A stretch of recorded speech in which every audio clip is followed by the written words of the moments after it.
So you've been diagnosed with high triglycerides or hypertriglyceridemia. That's bad. But what I'm about to tell you in this video is good, very good. You see, hundreds of thousands of people all over the world have reversed their triglycerides back to normal. And that's a huge thing. That's important because having elevated triglycerides, hypertriglyceridemia, can increase your risk of heart attack, heart disease, and stroke. If your triglycerides are high enough, they can actually increase your risk of a life-threatening condition called pancreatitis. I'm Dr. Ken Berry, a family physician with 20 years of clinical experience, and this video is going to tell you what causes high triglycerides and how you can fix it permanently. The doctor who diagnosed you with high triglycerides probably told you that the solution for that was to add something to your system, namely a pill.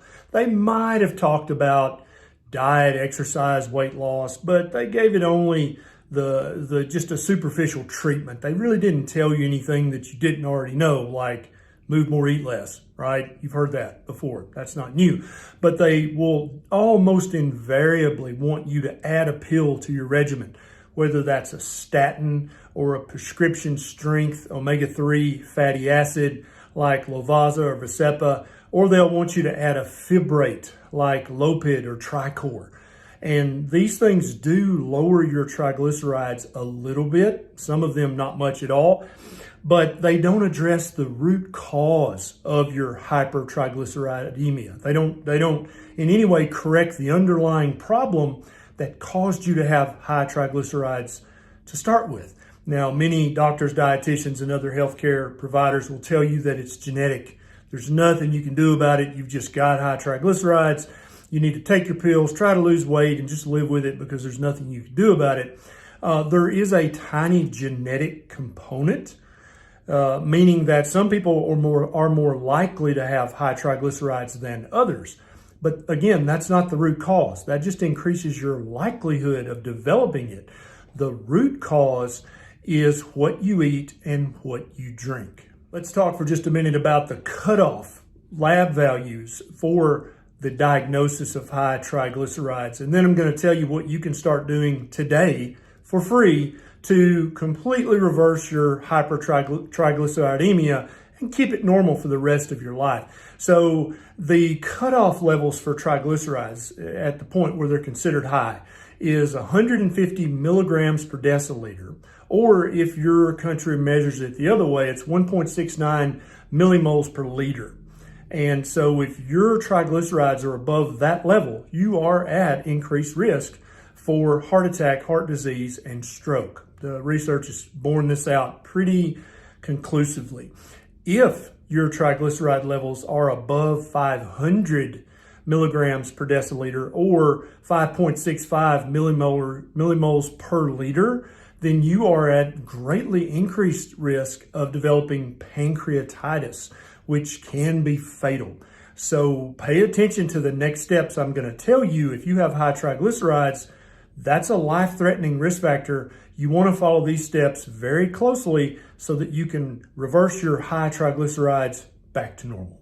The most important concept that I want you to take away from this video is that eating fat does not raise your triglycerides. Repeat that after me. Eating fat does not cause high triglycerides.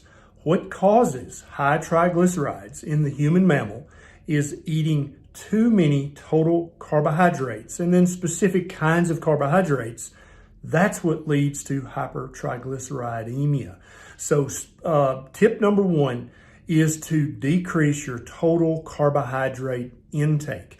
Now, absolutely, the carbohydrates I want you to eliminate first are the highly processed carbohydrates like cookies, pies, cakes, candy, breakfast cereals, pastries. All this stuff is just sky high in carbohydrates and has no nutritive redemption whatsoever. You need to stop all that crap.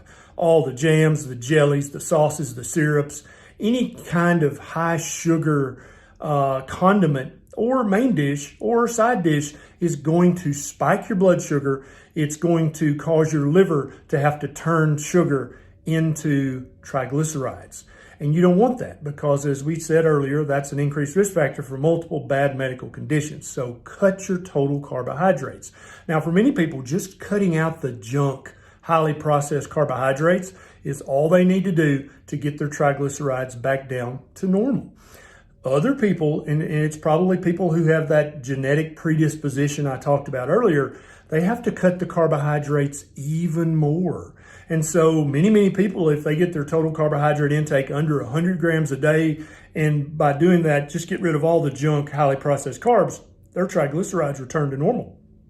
Some people, that'll help, but it's not enough. They actually have to lower their carbohydrate intake down to 50 total grams a day, cutting out lots of fruit and other seemingly healthy carbohydrates in order to get their triglycerides back to normal. I promise you, if you're one of these people, the magical phytonutrients you lose from the high carbohydrate, high sugar fruits and vegetables are not going to cancel having high triglycerides. It's just too dangerous, okay?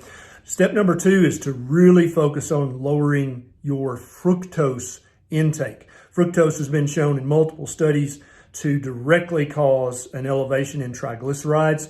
So the 2 most important things you want to get out of your diet are high fructose corn syrup containing soft drinks and any kind of drink, and then also sucrose containing soft drinks and beverages, because sucrose is made up of glucose and fructose. High fructose corn syrup just has a little bit higher percentage of fructose, but it's still basically sucrose with a little fructose added. But what many people don't know is that there is a ton of fructose in fruit juices and a ton of sugar. And some fruit juices actually have more fructose and more sugar than soft drinks. Yeah.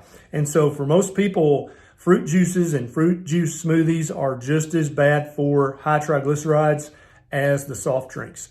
Number 3, you need to replace the carbohydrates that you've removed from your diet with healthy fats. Remember I said earlier, eating fat does not raise your triglycerides. You want to replace your carbohydrate overdose that you were previously suffering from. You want to replace that with good, healthy fats from animals and from plants. Step number 4 is you've got to cut back on the alcohol. Some people can just decrease their alcohol consumption down to 1 or 2 drinks a day, and that's going to get their triglycerides back down to normal. Other people have to become almost abstinent from alcohol in order to get their alcohol or their triglyceride level back down to normal levels. It's so important to have normal or even lower triglycerides for your overall health and longevity that it's worth never having another drink if you're one of the people who has to employ that strategy.